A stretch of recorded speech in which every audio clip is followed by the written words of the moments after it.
Good evening, everyone. Welcome. Thank you all so much for coming out tonight. My name is Christian Bell. I coordinate public programs here at the History Center Museum. We are thrilled to have you here for Jewish Girlhood in Minnesota. This idea came up back in the fall when I connected with Robin and Kate to think about how could we develop a program that talks about girlhood in a more local way, and what they came up with is nothing short of brilliant. So very excited for the program tonight. This program is funded by the State of Minnesota Legacy Amendment. I also want to take a moment to appreciate any members we have in the house. Do we have any members in the house? Excellent. Thank you for your support. Yeah, fantastic. Yes, and so let's just move right along. Our speakers tonight. So first, we have Robin Doroshow. Robin has been the executive director of the Jewish Historical Society of the Upper Midwest since December of 2016. For over 40 years, the Jewish Historical Society of the Upper Midwest has uplifted this history through creating exhibits, authoring publications, and hosting events that enable you to place yourself right here where it happened, where it's happening today. And we also have Kate Dietrick with us. Dietrick has been the archivist for the Upper Midwest Jewish Archives at the University of Minnesota since March 2013. Before starting at the University of Minnesota, Kate resided in New York City for 5 years, working with art museum archives, including the Whitney Museum of American Art and the Samuel H. Kress Foundation. The Nathan and Teresa Berman Upper Midwest Jewish Archives document the activities of Jewish communities of the region in establishing and building religious communities and advocacy organizations, as well as their efforts to promote social welfare in the larger community. And we will have a presentation today followed by a reception in the Heffelfinger Room, so please join us afterwards for more conversation. But for now, I'm going to hand it over to Kate Dietrick.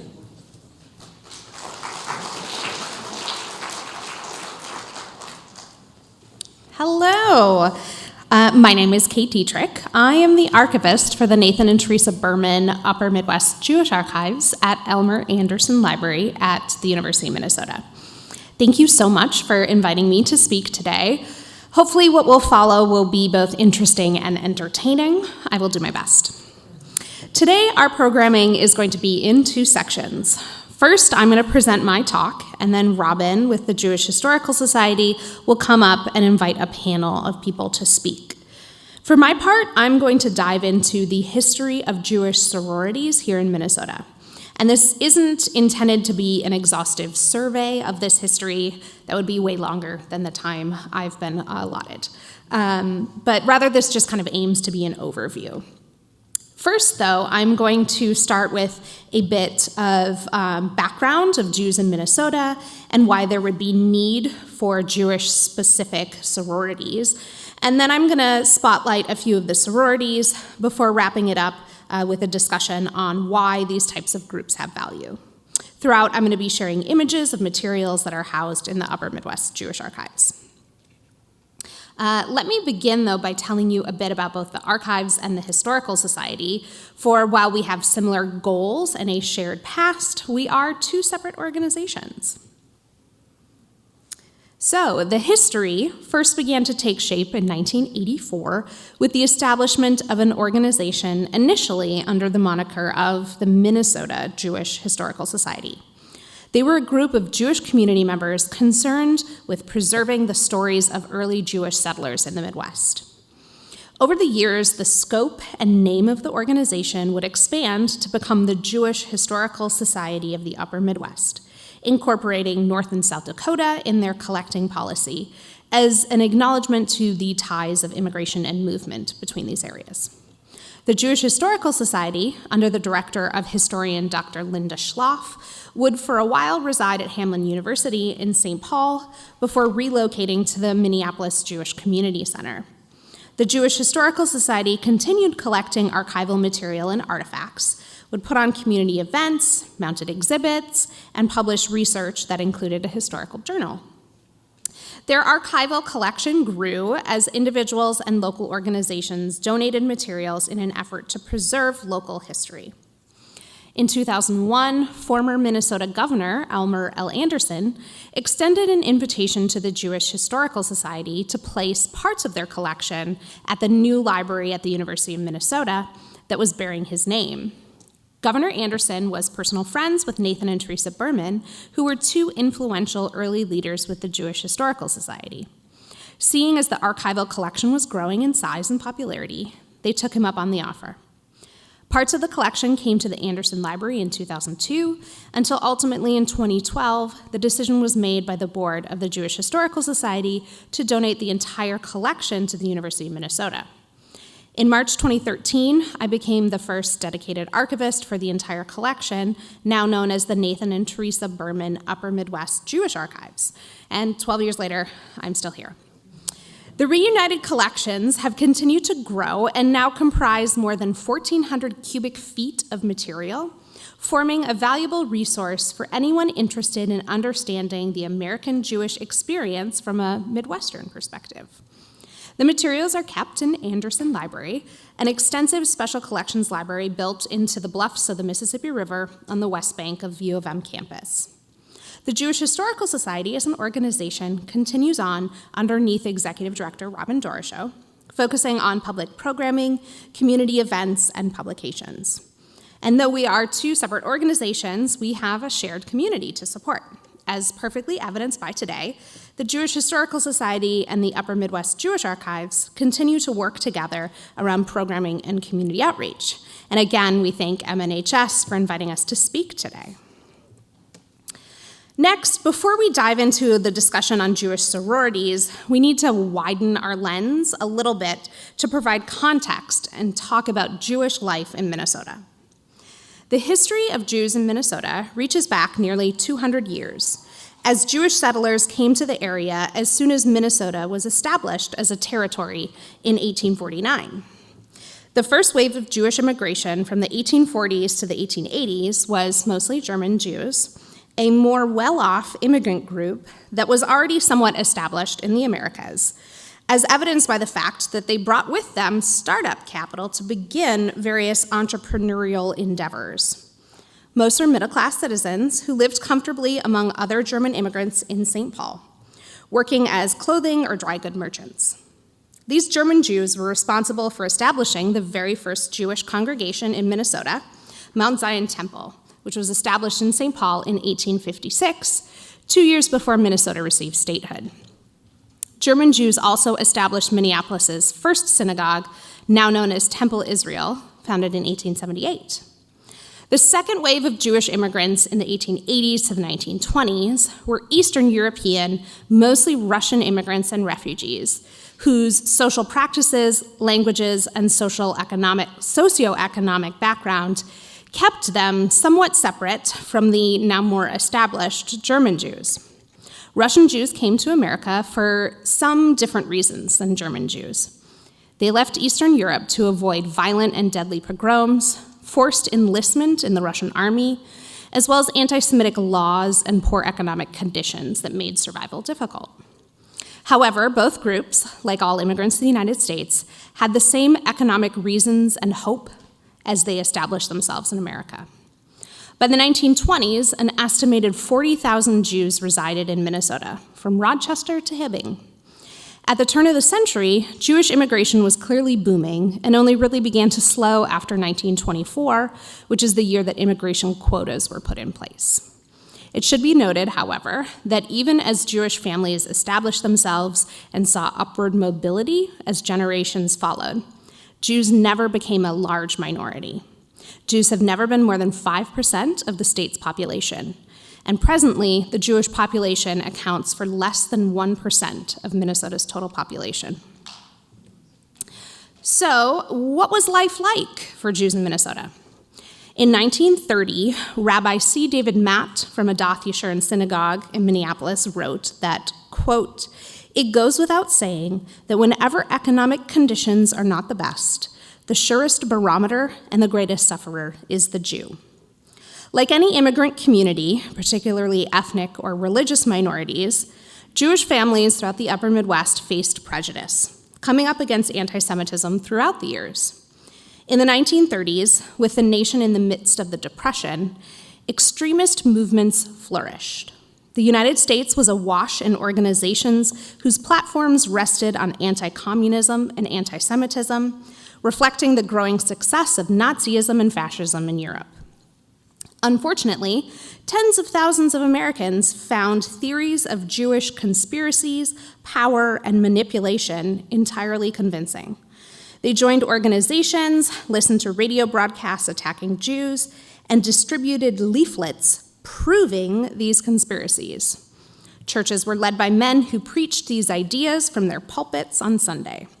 The Silver Shirts were a well-known fascist pro-Nazi group that thrived locally. During this time, the majority of Jews in the Twin Cities worked in blue-collar jobs. There were also Jewish professionals, doctors and lawyers, yet they were excluded from law firms and from practicing medicine in hospitals, illustrating a more widely found employment discrimination. This exclusion led them to open law firms where Jews could practice and to build Mount Sinai Hospital in 1951, which was the city's first non-sectarian hospital that was open to anyone regardless of race or religion. Discrimination in employment and housing was legal and accepted. Jews in the Twin Cities were restricted from buying homes and property in parts of the city, and few northern Minnesota resorts welcomed them. In 1946, an article titled "Minneapolis, the Curious Twin" was published in Common Ground magazine. In the article, writer Carrie McWilliams asserted that, quote, "Minneapolis is the capital of anti-Semitism in the United States. In almost every walk of life, an iron curtain separates Jews from non-Jews in Minneapolis." It should be noted that McWilliams made this bold assertion of being the worst without really fully fleshing out his reasoning, so we should take that with a grain of salt. But the discrimination was real. As late as 1948, Jews were excluded from membership in the Minneapolis Automobile Association, the Minneapolis Athletic Club, Kiwanis, Rotary, Lions, and other similar organizations. Through all of this, deep bonds of association were part of Jewish life and intensified in the face of discrimination. Synagogues, educational institutions, philanthropic, and social organizations were all part of Jewish life in Minnesota at this time. Exclusion from organizations meant Jews made their own organizations, from country clubs to community centers, hospitals to bowling leagues. All of this sets the scene for why there was a separate Jewish sorority and fraternity, just like there were separate Jewish hospitals, country clubs, Jewish social service agencies. Point blank, the need for a Jewish sorority was because no other sororities would accept Jewish girls. So what was it like to be a Jewish student? When we talk about Jewish sororities at the university level, we're talking locally about the University of Minnesota. So let's start there. For a more exhaustive discussion of Jews at the U, I would suggest that you explore A Campus Divided, which was an exhibit that was mounted in 2017 in Anderson Library under the helm of Professor Revellen Prell, who looked into racism and anti-Semitism at the University of Minnesota during the interwar years. Jewish students have been attending the university for decades. They came from the Twin Cities, but also from areas around the state of Minnesota, as well as out of state. Because of pervasive anti-Semitism, as I just discussed, Jews were viewed as different from other white students for various reasons. They were not Christian, many of them were urban, and some supported left-wing causes. Jews who came from the Northeast were active in the labor movement, the fight for racial integration, and human rights. They were the object of anti-Semitic stereotypes that portrayed Jews as misers, unscrupulous in business, and immoral. Jewish students were treated by University of Minnesota administrators and many of their peers as different or even dangerous. Nevertheless, Jewish students were admitted to most of the university's colleges, including its professional schools, although there were rigid quotas to keep their numbers to a minimum, and medical internships were sometimes made proportional to the number of Jews in the state. The undergraduate world at the University of Minnesota was built on social fraternities, sororities, and interest groups that were rigidly separated by religion, race, and gender. The Minnesota Daily, honor societies, some clubs, and political organizations did include Jews, but it should be noted they included virtually no black students. The University of Minnesota had Jewish and African American social fraternities and sororities because both groups were barred from entering the Greek letter system. In the face of discrimination, there was a clear need for a sense of security and belonging as Jews established their own fraternities and sororities on campus. When we talk about sororities, we essentially have two different categories: sororities in high school and sororities in college. Sororities in high school were a bit more homegrown. They were not branches of national groups found elsewhere. They were a way to create community in a high school. At the collegiate level, sororities were often local branches of national groups. Because of this, they could sometimes tap into better funding and support. So I'm going to spotlight 4 separate sororities, and this, of course, is not an exhaustive list. Rather, I'm choosing to speak on these for which we actually have material in the archives. I can't tell stories I don't have. So let's start off by going to college. We begin with Alpha Epsilon Phi, founded by 7 Jewish women in 1909 at Barnard College in New York. According to a typed history of the group, quote, "Their dream of a sorority free from religious prejudice and void of pettiness, where young women could nourish their ideas and ideals, has grown beyond what any of them could possibly have expected." The Minnesota chapter, known as the Alpha Iota chapter, began in 1938, closed in 1978, and then was reestablished in 2008. So here's the house, which still stands, located at 928 Fifth Avenue Southeast. And here's a house contract for agreement for room and board in 1961, and the cost was $87 a month. And you might think that sounds low, but a historical currency conversion told me that's approximately $900 a month, so not actually that low. According to the Constitution and Bylaws Handbook, circa 1955, the aim for the group was high. Quote, "The aim of this fraternity shall be to establish a sisterhood that shall have a threefold object. 1, to foster close friendship between members. 2, to stimulate the intellectual, social, and spiritual life of all the members. And 3, to count as a force through service rendered to others." So immediately we learn a few things about this group. Sure, it was to make friends, but it bears noting that they were created to escape religious prejudice, and that they hoped to stimulate not only the intellectual and social life, but also the spiritual, and they wanted to be a force through service rendered to others. When beginning this research into Jewish sororities, I had to wonder, what made these groups Jewish? Was it simply cultural, right? They're a Jewish group because they're all Jewish. Or was it something more? Here we see an undated list of names of girls who rushed for AE Phi, and to rush means they wanted to join the sorority. And we see many traditional Jewish last names. They were known as a Jewish sorority, but did anything else tie them to their religion?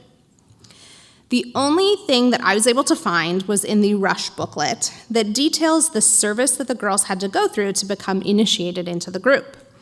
There's a short part in the manual that tells the story from the book of Ruth. They don't call it out as coming from the Bible, interestingly enough, noting Ruth's answer as being, quote, "the most beautiful and complete expression of love in all of literature." After quoting the passage where Ruth says the famous line, "Whither thou goest, I will go, where I lodgest, I will lodge, the people shall be my people, and thy God my God," the manual notes, quote, "This is the type of friendship between women that Alpha Epsilon Phi desires to foster. Thus stands ever before us as a guide and monitor this legend symbolizing noble and truly great womanhood." The word God is right there in the passage, but they seem to dance around religion, which I find interesting. But I do find the inclusion of the passage of the book of Ruth touching nonetheless. Full disclosure, however, my Hebrew name is Ruth, so of course I find it touching. Much of what AE Phi did is similar to what other sororities did at the time. They had colors, green and white, an official jewel, a pearl, an official flower, lilies of the valley, a motto, many hearts, one purpose. They sang songs, they formed friendships, and provided service to the community. And of course, there were parties, some of which boys were allowed to. We have scrapbooks and photo after photo from the group showcasing the joy and fun they had while on campus and as part of the sorority. And I really love this center photograph of the group with their homecoming decorations. Another highly popular sorority on campus was Sigma Delta Tau. Sigma Delta Tau chapter at the University of Minnesota was founded in 1928 and remained on campus until the chapter went inactive in the early 2000s. Sigma Delta Tau nationally traces their history back to Cornell University in 1917 when, again, a group of 7 Jewish women founded the sorority in the face of discrimination from other sororities due to their Jewish faith. Sigma Delta Tau came to the university first, in fact, about 9 years before AE5. The group evolved as an outgrowth of Scroll and Key, which had been on campus before their founding in the late 1920s. However, as we see from these 2 clippings found in a scrapbook, it took a while for SDT to be accepted on campus. The clipping on the left is from the American Jewish World, which is the local Jewish newspaper, and the clipping on the right is from the Minnesota Daily, which is the university's newspaper. Both date from 1932 and note that, quote, "For the first time in the history of University of Minnesota, a Jewish sorority has been admitted to membership in the Panhellenic Council," meaning the group finally had a seat at the Greek Council table. The Daily notes that of the 13 chapters of the sorority around the country, the chapter at the U of M was the last to be admitted to the Greek Council. I wonder if this says something about the environment of the U of M, that it took 4 years. We have a number of scrapbooks and photographs related to SDT that show the liveliness of the group, whose house was at 416 11th Avenue Southeast. In particular, one of my favorite things from the scrapbook is this 1938 dance card. For the youths in the crowd, men would sign up for which dances they want to dance with the women. Very gallant. The yellow cord along the spine was large enough to loop that the girls would wear it while hanging around their wrist. Most dance cards have a built-in pencil, but this one seems to be missing its pencil. Another reminder, though these groups were formed around female friendship, in the photographs, you will find many co-ed opportunities. A lot of good photographs. I really wish I could share them all. But I also want to point out that much of the history of Jewish sororities that I have in the archives is thanks to scrapbooks. This often gendered task of creating scrapbooks means that much of the history of these girls' groups were preserved. Taped, glued, secured to the pages of books, they include clippings, photographs, dried corsages, letters, and, as we saw, dance cards. While sororities at the collegiate level were tied into national movements or tapped into the Greek scene on campus, sororities at the high school level seemed a bit more free and loose, which means they are harder for us to trace in the research. We don't have kind of all-encompassing collections, but really bits and bobs that have been donated by individuals. But I'm going to highlight 2 of these Jewish sororities for the younger set. Phi Alpha Lambda originated in 1946 as a high school sorority. Admittance was approved by nomination of a member and a majority vote. They held events such as picnics, dinners, dates, and other outings, and they were colloquially known as the Lammies or the Pals. Again, the important information, their colors, aqua and brown, and their mascot was, naturally, a lamb. We don't have too much about this group, but we do have an amazing scrapbook with a wood cover. Wood covers are so heavy, but they're so cool. Looking at their constitution, the object of the club, quote, "shall be to promote more social opportunities." These gals wanted to party. Dues were $6, and it appears that the dues were used to support said parties. The events appear to have happened at friends' houses located in Minneapolis. Their very first party was a picnic in 1946, where they danced by a big bonfire. Of note, you'll see at the bottom of many of these pages, it'll say who the couples are. By December, they had a Hanukkah party. Their large formal parties were held at Oak Ridge Country Club, a historically Jewish country club. After a few years, the Lammies did seem to incorporate fundraising alongside the bonfires and sleigh rides, having a pledge project in 1951 for books for the Veterans Hospital. Their rummage sale, however, was to help pay for their formal party. The scrapbook we have cuts off at 1954, so I don't know how long the sorority ran. Next, we have another wood scrapbook for Iota Mu Pi. This sorority's scope is also a bit of a mystery to me. The one scrapbook I have of theirs has material from 1943 to 1947, but I know that they lasted for longer. Iota Mu Pi, also known as the Imps, was also located in Minneapolis. And while it appears that they too had a lot of fun, they also had more documentation of their philanthropy peppered throughout the scrapbook. Their first event in 1943 is a rushing tea at the home of Marilyn Wolkoff. Quote, "The day was very snowy and very wet, but we arrived untouched by the weather at approximately 3 o'clock. Then we proceeded to stuff ourselves with cookies, candies, sandwiches, peanuts, and various other delicacies, and very delicious and very fattening delicacies. Oh yes, tea was poured by our versatile hostess, and we managed to lap up 2 cups apiece. After we had partaken of this very bountiful spread, the table still sagging, we began to talk. This turned to poker, the poker turned to hunger, and as the result of all this talking and turning, we left the Solkoff home at 5:30 p.m., leaving a very empty, sorrowful-looking dining room table." The calendar for 1947 shows similar gatherings to other sororities: dinner, Valentine's Day parties, candy sales, sleigh ride. They sent many letters to each other and had an occasional newsletter where they listed who was dating who, and, seeing that this was in the 1940s, a welcome home to the boys from the Navy that they knew. But one thing that really impressed me from their scrapbook is their philanthropy. Here we have a letter from 1944 from the Hennepin County chapter of the American Red Cross. The Imps contributed $15, which is the equivalent of $272 in today's money. The letter notes, quote, "As we prepare for continued Allied advances, we realize that a greater demand is made on the Red Cross for blood plasma, surgical dressings, and medical care, to say nothing of the service to discharged servicemen. Every contribution received is greatly appreciated and will do much to help the work of the Red Cross in the war effort." They steadily gave to the American Red Cross, as seen in other letters found in the scrapbook. We also see that the Imps gave money to the Jewish National Fund and donated to the Tree Fund to plant trees in Israel.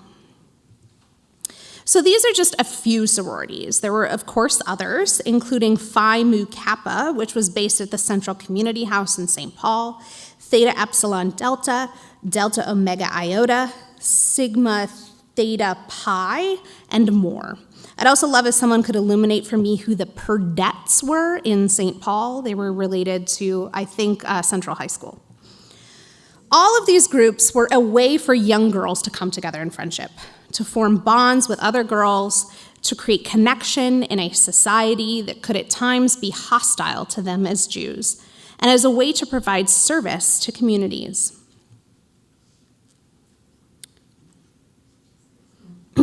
I would be remiss if I didn't also mention the downsides of Greek life. I saw this when I did research on Jewish country clubs as well. Private clubs are, by their very nature, exclusionary. There needn't even be a written policy of exclusion on the books to uphold exclusion in groups like this. To gain membership, you sometimes needed to be sponsored or vouched by a member. If no one would speak up for you because, say, you're Jewish, you can't join. It makes sense, therefore, that in the face of this discrimination, Jewish girls will go out to establish their own spaces. But what's paradoxical is that in the face of being left out, these groups could sometimes go on to leave others out. Even these Jewish groups could themselves go on to discriminate. As you can imagine, if you're in, it's great. If you're out, it's not so great. By participating in Greek life, some of these Jewish sororities undoubtedly did harm to their Jewish friends by keeping them out of their newly formed clubs. It must also be pointed out that some of these events that were held were typical of the time, meaning the themes of the parties were sometimes stereotypes or cultural appropriation that could be considered racist. On the left here, we have a luau night that leans into a caricature of Hawaiian culture. And on the right, we have party ideas from a handbook with ideas such as hillbilly, Indian, Chinese, and a minstrel show complete with blackface.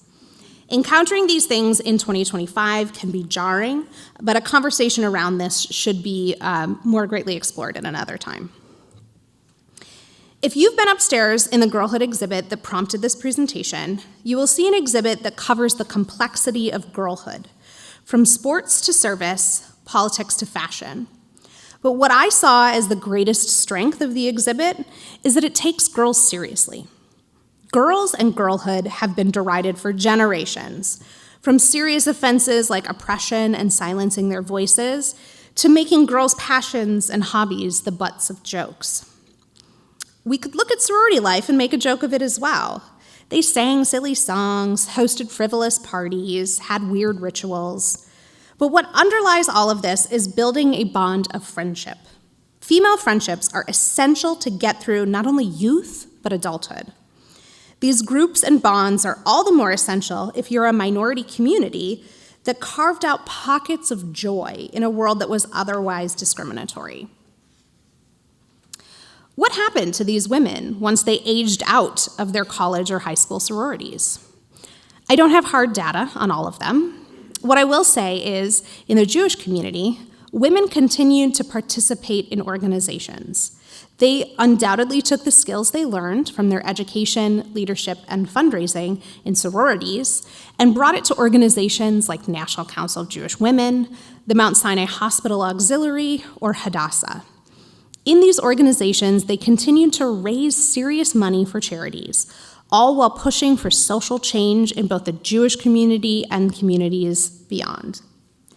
These women, time and again, made lemonade from lemons, and then they charged a nominal fee for that lemonade at a party in effort to, for example, pioneer the model for the Head Start program for the entire country, as the National Council of Jewish Women in St. Paul did. Sororities allowed girls to harness their relationships and their power collectively for a greater good, a lesson they undoubtedly surfaced throughout their life. Never underestimate the power of girls. Thank you.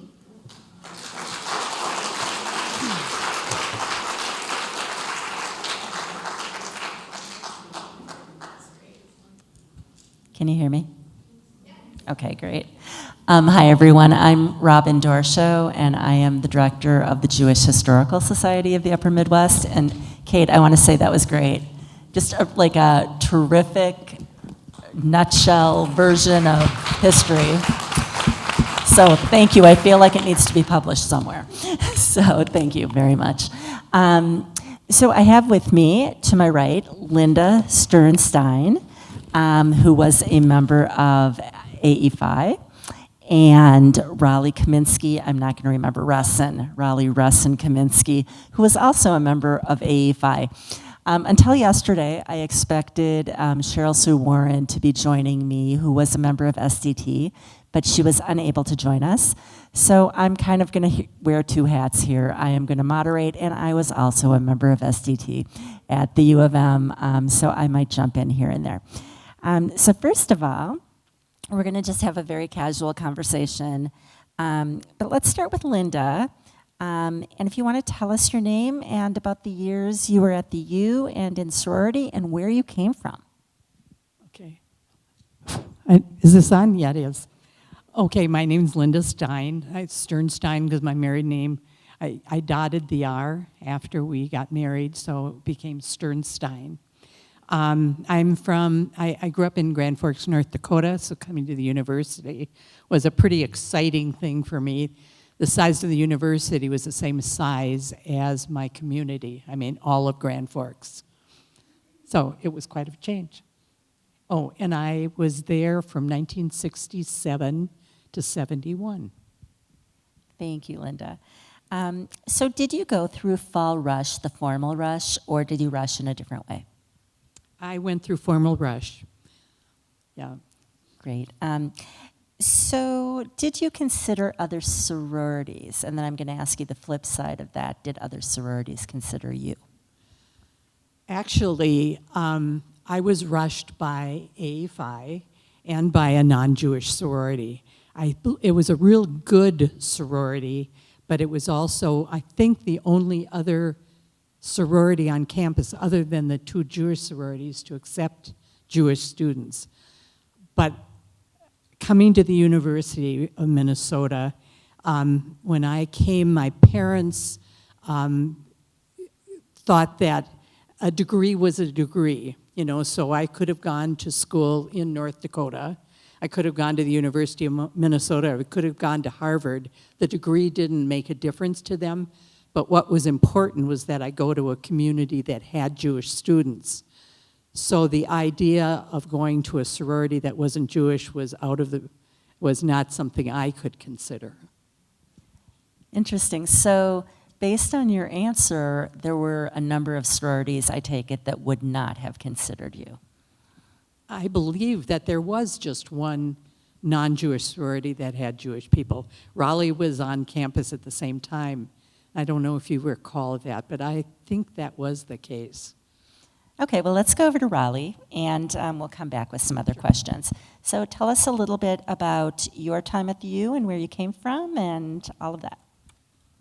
Raleigh Resson Kaminsky, and I was the class, I started in 1968, so a year after Linda, who probably terrorized me as a pledge.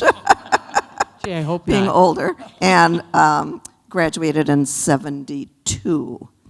And, I don't remember, I was probably so naive that I wouldn't have thought that there was a sorority that wouldn't consider me because I was Jewish. I don't know, it just, when you say that, I just can't remember that. But I do remember that I was offered a bid from SDT and AE-Phi, and I committed suicide by only selecting AE-Phi. And I remember someone said, Raleigh, if you only put one and then they don't choose you, then you don't get anything. And I go, well, that's where I really want to be. So it ended up being a good match. Interesting, thank you. And did you go through formal rush? Went through formal rush, yes. So let's go back to Linda. And this is a question that Kate and I discussed, and it's an interesting one. What was it about your sorority that made it Jewish? When I saw that question, it was something that I had never really thought about, other than the fact that it was known as a Jewish sorority. I don't think we did things that were Jewish in the sorority. At least I don't recall that. The one thing that I knew living in the sorority was that I didn't have to worry about foods that were served that weren't ones that I could eat. So we didn't have ham or pork or seafood. So it was an environment that I could feel comfortable in for that reason. Great. So I was going to say, I don't remember. I mean, not even a Hanukkah party, or I don't know if anyone else kind of remembers anything. The only thing Jewish, and actually I was surprised to see it, that someone gave it because I thought it was secretive, was the thing about Ruth. I mean, to me, that seemed like the only Jewish essence of thing, other than, I can't remember our philanthropy, if it had a Jewish, it's not the current one, Sharsheret, for breast cancer and awareness, but I don't remember what the other philanthropy was, if it had a Jewish theme or cause to it. Someone else. And I'd say, even remember. when I was in the sorority in the 1980s, what was Jewish about the sorority were the members. Yeah. I don't recall us having a Jewish focus otherwise. So that was really interesting to me, because the next question is, so where did you maintain your Judaism when you were on campus? We met our spouses at the Hillel House, right? We met our spouses at the Hillel House. I don't know where you met Jimmy, but. No, I met him through some university experiences, but yeah. But it was at Hillel, and it was going to people's homes, you know, the people in my sorority. And other Jewish students I got to know were wonderful at inviting me to go to Jewish events, to Sabbath meals at their homes, and that's where I got my Jewish experiences. And Raleigh, you had family in town, I assume? Right, I lived in town, so, but as many of us did, we hung out at the Hillel house, and because most of us were commuter students, being part of the sorority, and it was probably the same at SDT, you had to live 1 quarter in the house. That was when it was in the quarter system, not semesters. But otherwise, we went home to our bedrooms and, you know, where I lived, and we got in our carpools the next morning. We'd walk into Hillel and say, "Can someone come into our car?" So because they had 3 people in a car, you got into the parking lot, you know, a little bit earlier, or maybe it cost less. I don't remember, so someone came, hopped in your car. But that was where you got Passover meals.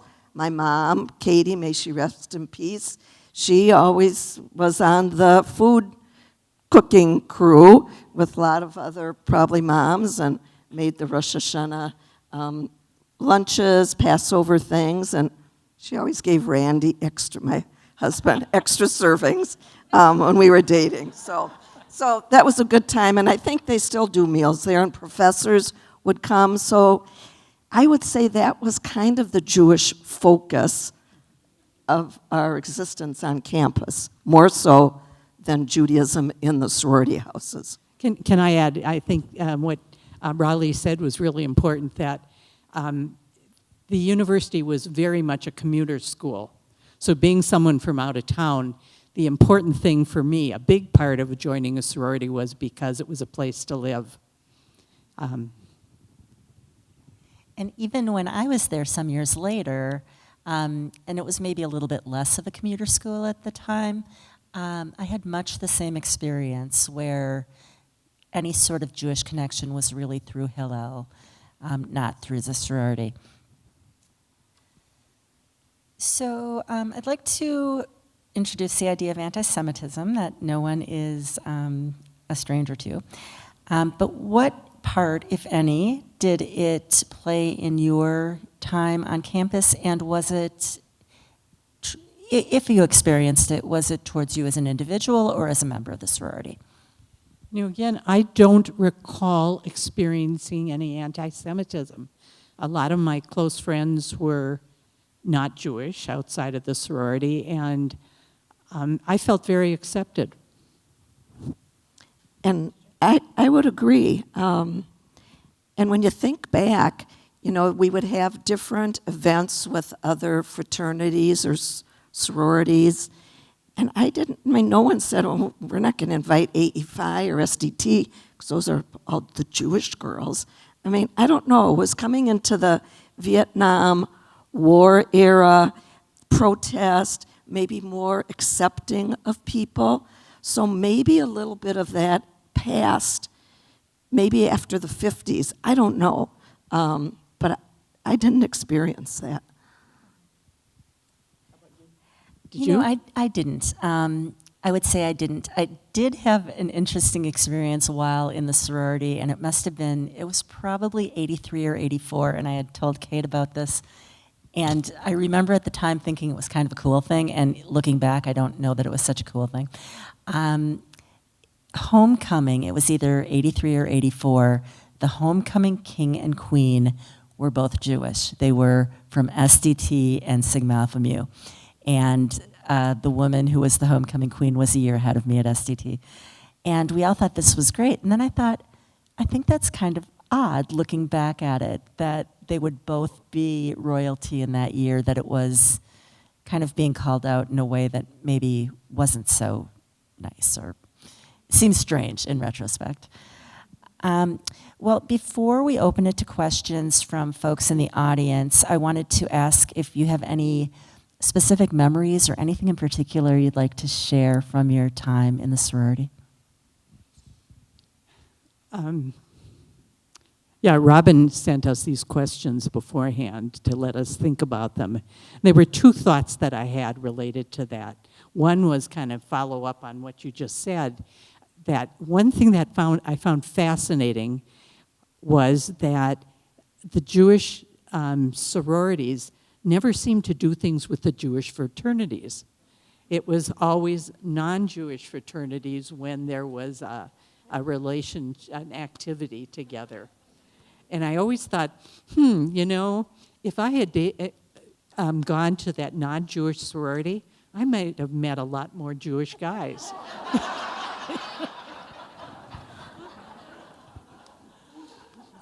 We won't Right? tell Jimmy that. I didn't marry him or go out with him really until way after I graduated. But that's another story. How about you, Raleigh? Well, I think it's all about friendship.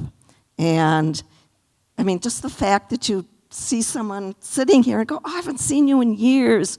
Or we're in Florida and we had lunch with Ellen Shear, can't remember last, and Janice Shackman.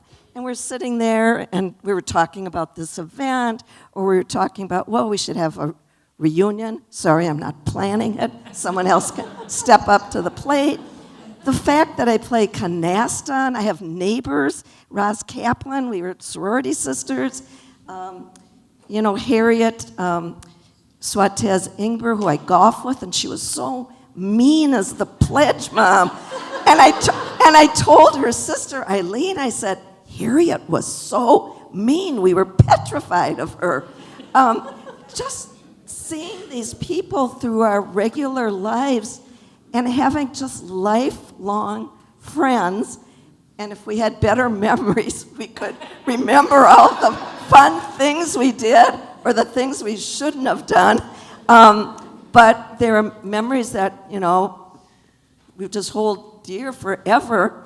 And now I think everyone wants to go in their attic and find their book, their pledge paddle, the photographs from whatever, and maybe donate them to the archives. I don't know, maybe you could talk at some point what you want to accept, but what are they going to good do for our kids? Let's give them to something really special and Thank write you. the names on the back if you know who the people are. But the friendship is like the ultimate gift that the sorority gave me. And I have some really embarrassing pictures of Campus Carney that two of the people in the front row might appreciate. That's great. Thank you so much. And about the donations, that is absolutely wonderful. That's how we keep telling these stories and keeping this history alive. I had just one thing to say about a woman who was a member of SDT when I was there. It's kind of an unusual story. When I pledged with a class of 20 in 1981, and this woman had been in the class of 80 the year prior to me, and she was one of two non-Jewish girls in the class. And the story, as we heard it, was that she and this other girl, her name was Carrie, and the other girl was Kathy, and that they came through Rush, and they really liked SDT, and they became pledges. And as soon as they became pledges, the president at the time felt that they better disclose to these girls that this was a historically Jewish sorority, and you might want to know that, and you're not obligated to stay with this. And both of them said, oh, we just love it. We want to stay with this house. And they were lovely, and they were there my whole time. And Carrie she became State Senator Carrie Dietrick. And she was my sorority sister, and she just passed away this past year, and she was a wonderful person. Can I just say something? No disrespect to Harriet, please. She's a lovely person, but she was our pledge mom. But I want to also acknowledge that after AE5 went off campus, it was recolonized, and there are a couple of young women here who were part of the group, and I was an advisor for a little bit for them. They didn't have a house, but they met in Kaufman Union. And so that was real fun to see that. And that group had many non-Jewish girls as members, but it was beautiful to see the friendships that they made. And I'm not sure how many years more that it lasted, but it was a good effort. Yay, rah, rah. Thank you. Do we have time for a couple questions? Okay. Yeah, we definitely do. And I have a microphone out here so I can grab some questions from the audience. Excellent. We have one right away. Oh, here, I'll hand the mic to you so everyone can hear.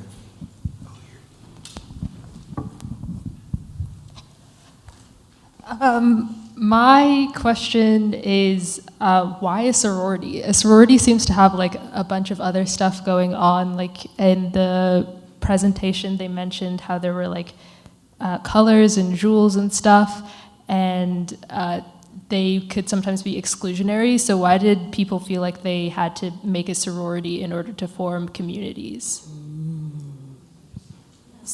So, as I understand it, the question is why was the form a sorority? Why did these people come together as a sorority when there was an exclusionary nature to sororities?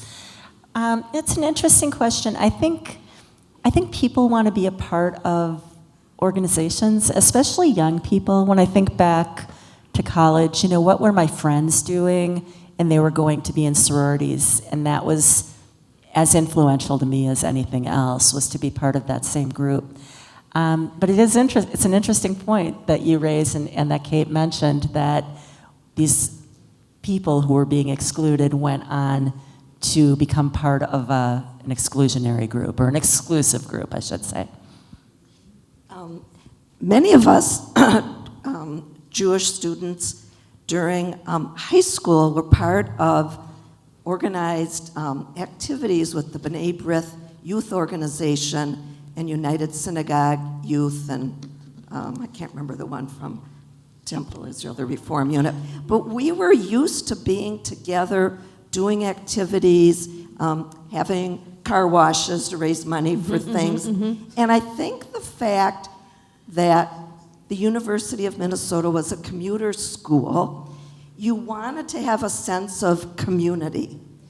And again, going back to, so the sorority gave you that. It gave you a place to go after class. Instead of getting in your car or your carpool and going home, you got to go and be with other women, and whatever you were planning, the activities was very fun.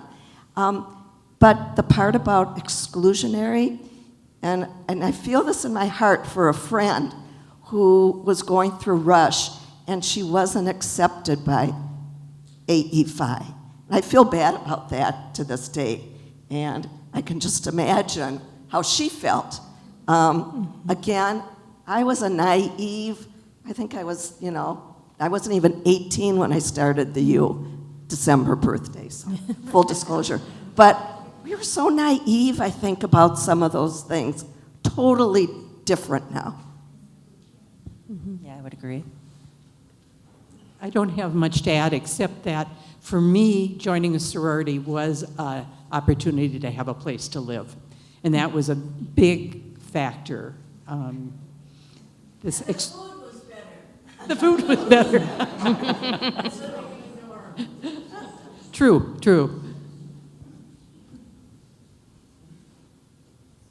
Well, my question is, did you have like a rush chairman? Because I was a member of a big fraternity when I was at the university, and we had a rush chairman, and we spent time over the summer months actively recruiting people that we wanted to join our fraternity. And what's one of the girls, did you do the same thing? Did you have an idea in your mind when Rush Week was going to start, who you wanted, and you in a sense pre-selected some people, you rushed them in the summer and kind of gave them the old sales pitch to say, this is where you want to go?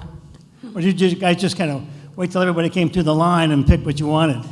I didn't know people to do that because I was thinking like if from you were out of like town a junior or a senior. Usually it was a junior or senior job that we had. I don't remember that being a thing in the summer prior to that. It all just started with that Rush Week. Oh, okay. And I'll say in the manual for, I want to say AE Phi, I mean, who reads the manual, who follows the manual, but in the manual, it very specifically said, like, be open, don't have preconceived ideas of who you want. The only caveat was if it is a legacy person. Like if the mom was part of it, you essentially have to be a little bit more open to them. There was always the legacy. You had to take the legacy. They could have 3 heads and 4 Yep. legs, but they were Yep, legacy. exactly. They took them. Legacies were pretty much just let in according to the manual. Can I bring up another thing that we haven't talked about? And that is that during the period that Raleigh and I were in sorority, the role of women was very different. We were really during the cusp of when women were starting to not go to the university to find a husband, which is what a lot of women before that time and even during our period were doing. So the role of sorority was very much a social thing, and I think I'd love to hear from the women that you mentioned who are in the audience who created the sorority in the last few years, because, you know, I would assume that the intent of that sorority might have been very different. Mm-hmm. I was just going to say, so I was not part of A5, but I was part of the contingency that sought to create a new Jewish sorority in like the last several years. So I graduated from the University of Minnesota in 2019, and I was part of the effort to bring SAE Pi to campus, and just to speak to that perspective of like why we decided to pursue another sorority or why we decided to have it. And I can only speak for myself, but I was a part of that effort. The one thing, it was less about discrimination in my opinion and more about creating equal opportunities that like the boys had in the Jewish community and in the Greek community, because a lot of, I'll only speak for myself, a lot of the programming that the Jewish women were able to attend was really just as like a +1 to the API or the SAMI events. And so that was another reason that we kind of sought to find that equality. But at the same time, we wanted to find that sense of community and friendship. And we were able to kind of incorporate some of the like cultural Jewish aspects as well. So I'm just speaking to that. Thank you. Thank you. And I'm going to throw it to the online crowd. Trevor, do we have any questions from Zoom? No questions from Zoom, unfortunately. Oh, okay, no worries. And if any do come up, don't hesitate to let me know. Any other questions from the audience? I will let you know. What's that? Oh, another question? Sure. Okay, since you were talking about it being in a time where like women in college were going less to have find husbands and more to actually get an education, did the sorority ever allow you to did it help you I guess fight against any sexism that you experienced? Was that another role that it took on? So was the sorority helpful to women as they were maybe facing some sexism? I don't remember that. I really don't. I mean, in years that have passed, I think those relationships have been really helpful in my professional life, and we've helped one another. At the time we were in college, though, I don't think so. It was a really different time when we were there. So, we weren't sensitive to the sexism. I think, there was, I don't know if people have watched Frontline, which is a PBS program that it was in 1994, way back in 1994, did a thing on the Wellesley College women who graduated in 1969, so that was very similar to us. And it spotlighted that there were some very major trailblazers like Hillary Clinton and Martha Teichner, who had graduated at that time. And they both, and it focused on the changes that were happening that I mentioned, that I think were happening at the University of Minnesota, even just as at Wellesley, and that was that women were just at that point starting to look at, I'm going to the university to develop my career, and to look at careers that maybe weren't traditionally ones that women filled in the past. So it was a very different time, and it was something that, you know, we really were just starting to think about and become conscious of as individuals. I don't know if you agree, but... I didn't have any comment about the sexism, but one of the things sororities probably, and fraternities, gave to its members is leadership qualities. Because when you were in the sorority, you couldn't just sit by and not do anything. You had to be on a committee, you had to help plan, you had to do various things. So it really was good for developing leadership skills. Great I point. think we could all probably agree with that. I think, hi you guys. I think that we weren't really worried about sexism then. I think we were worried about the Vietnam War as well as our friends getting specific draft numbers. You know what I mean? And that was always a really big worry, you know, when they did the draft lottery. I remember one of our sorority sisters' boyfriends at the time got #1. And we were kind of concerned about that. It was just totally a different era, you know? And I also think, getting back to the community thing, it was such a huge school that we needed, it was a place, I mean, I don't remember us doing anything specifically Jewish, but we needed, like you said, a community or something that would define us in this huge school. You know what I mean? Yeah.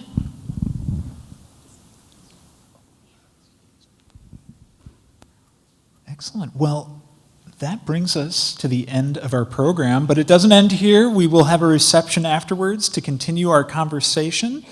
So another round of applause for our wonderful presenters tonight.